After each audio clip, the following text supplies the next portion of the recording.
C'est mon tour, toi, Jérôme. Ça tourne pour moi. Et annonce. Ça sur un troisième, caméra A. Action. Bienvenue dans les podcasts de Transcom.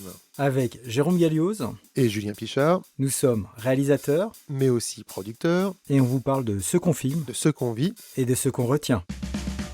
Pour ce premier épisode, on avait envie de revenir sur un court-métrage tourné en 2025, L'Après, écrit par Sylvain Urban et réalisé par Delphine Seignon.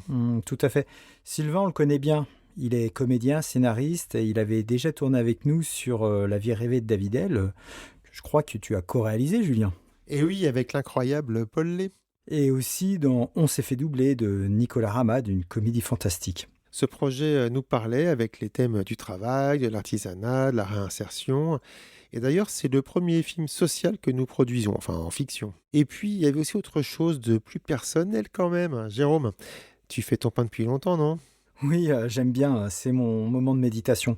Mais là, dans le film, le personnage principal est en CAP de boulangerie avec un bracelet électronique. Et Sylvain, avant d'être acteur... A vraiment porté un bracelet électronique ? Non, t'inquiète pas, il en a pas porté. Mais il a vraiment passé un brevet de boulanger. Et le temps qu'il a passé à travailler en boulangerie lui a appris la rigueur, la discipline et le respect des horaires qui sont particulièrement difficiles. Et tout ça, c'est resté dans son travail d'acteur. Pour tourner ce film, il y a une question qui se pose très vite, comme sur n'importe quel film, c'est celle des décors. Et il nous fallait un centre d'apprentissage et une boulangerie. Et tout de suite, on a pensé à l'école de boulangerie de pâtisserie de Paris. Sur leur site internet, on voit qu'ils font aussi de la formation en réinsertion. Alors on écrit un mail suivi d'un coup de fil, et là je tombe sur Claire Dalle, la responsable du développement de l'école, et elle comprend tout de suite le projet. Donc on lui propose un échange de bons procédés, il nous accueille pour le tournage, on leur fait un film pour mettre en valeur l'école, les gestes, les métiers, et elle accepte. Super état d'esprit. Alors, les profs aussi, ils valident les gestes, nous préparent de la pâte pour qu'on puisse travailler avec, nous laissent filmer en conditions réelles. Ouais, et à 7h du matin, quand on arrivait, on avait droit à des viennoiseries toutes fraîches. Et autant dire que ça aide à garder une bonne énergie sur le plateau. Et puis, le reste s'est aligné. Pourquoi ? Parce qu'à 2 rues de là se trouve une boulangerie idéale pour le tournage. Et devinez quoi ?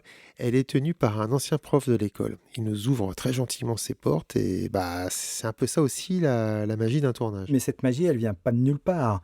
C'est aussi l'expérience de nos tournages pour les entreprises et sur les documentaires. On apprend à être discret, efficace. Là, on tournait pendant les cours. On faisait attention à ne rien déranger. C'est une question de confiance au final, parce que tu t'installes quelque part, mais les gens t'observent autant que tu les filmes. Alors, quand tu respectes les lieux, les gens te respectent aussi. C'est un cercle vertueux. C'est ce qu'on a appris sur nos films de communication. On le retrouve en fiction et inversement. C'est pas deux mondes séparés, c'est le même métier. Raconter une histoire. Et parfois, ça commence avec un pain au chocolat. Ou une chocolatine. Pain au chocolat. Chocolat. Oui, alors là, on va pas faire un morceau de rap tout de suite, là, mais parce que c'est une autre histoire, ça. Merci de nous avoir écoutés. Pour les prochains épisodes, c'est simple. Suivez-nous sur transcom.tv. Et rendez-vous très bientôt pour la suite.